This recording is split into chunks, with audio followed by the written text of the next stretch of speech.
नमस्ते, विक्रांत रंजन सिंह नाम है हमारा और आप देख रहे हैं दी लल्लन टॉक शो।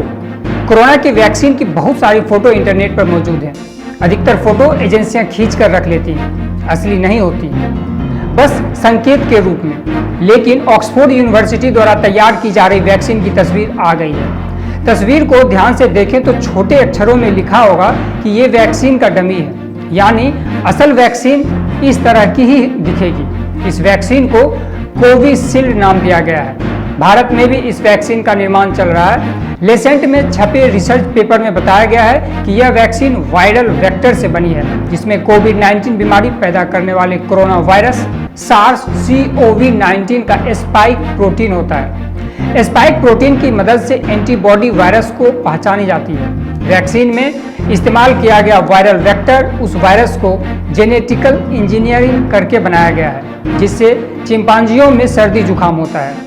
इसे इस तरह से इंजीनियरिंग किया गया है कि यह दिखता कोरोना वायरस जैसा है, जिसकी वजह से इंसानों में इससे लड़ने के लिए प्रतिरोधक क्षमता पैदा होती है, लेकिन इन्फेक्शन नहीं होता है। 18 से 55 साल की उम्र के लोगों पर वैक्सीन का ट्रायल करने पर पता लगा कि इसके शरीर में प्रतिरोधक क्षमता पैदा की थी। इसमें स्पाइक प्रोटीन को पहचानने वाले टी सेल और वायरस को बेअसर करने वाली एंटीबॉडी भी देखी गई, जो दूसरी डोज दिए जाने पर बढ़ गई।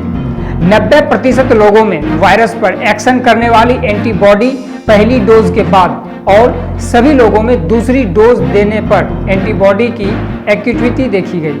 साथ भी यह भी देखा गया कि जिन लोगों को वैक्सीन दी गई थी उनमें सिर दर्द, बुखार, बदन दर्द जैसी शिकायतें हुई, लेकिन वह पैरासीटामोल देने के बाद ठीक हो गई। इसके ज़्यादा गंभीर साइड इफेक्ट्स नहीं पाए गए, जिनसे लोगों को बड़ा खतरा हुआ।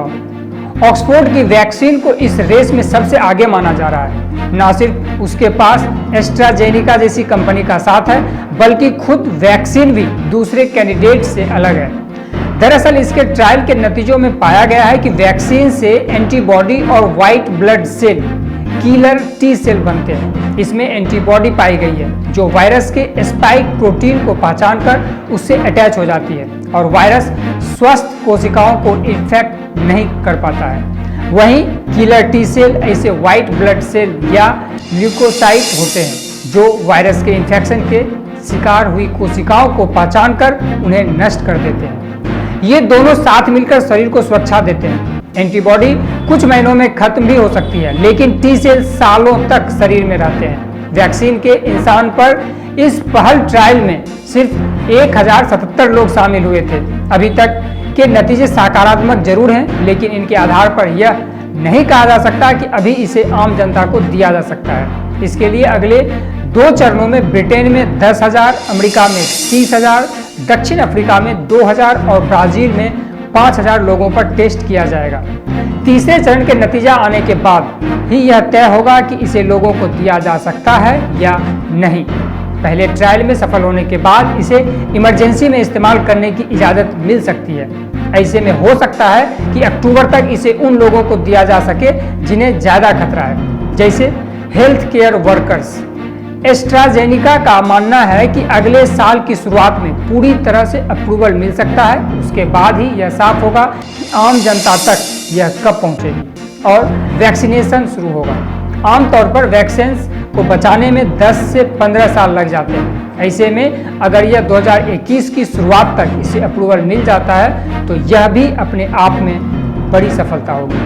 आज के दी लल्लन टॉक शो में इतना ही। अगर आप ये वीडियो फेसबुक पर देख रहे हैं तो आप हमारे फेसबुक पेज दी लल्लन टॉक शो को लाइक कर दें। अगर आप ये वीडियो यूट्यूब पर देख रहे हैं तो आप हमारे यूट्यूब चैनल दी लल्लन टॉक शो को सब्सक्राइब करना ना भूलें और साथ ही साथ बेल का आइकन भी दबा दीजिए, ताकि जब भी कोई नया वीडियो अपलोड करें तो इसका नोटिफिकेशन आप तक पहुंचता रहे, वो भी सबसे पहले। आज के दी लल्लन टॉक शो में इतना ही। धन्यवाद।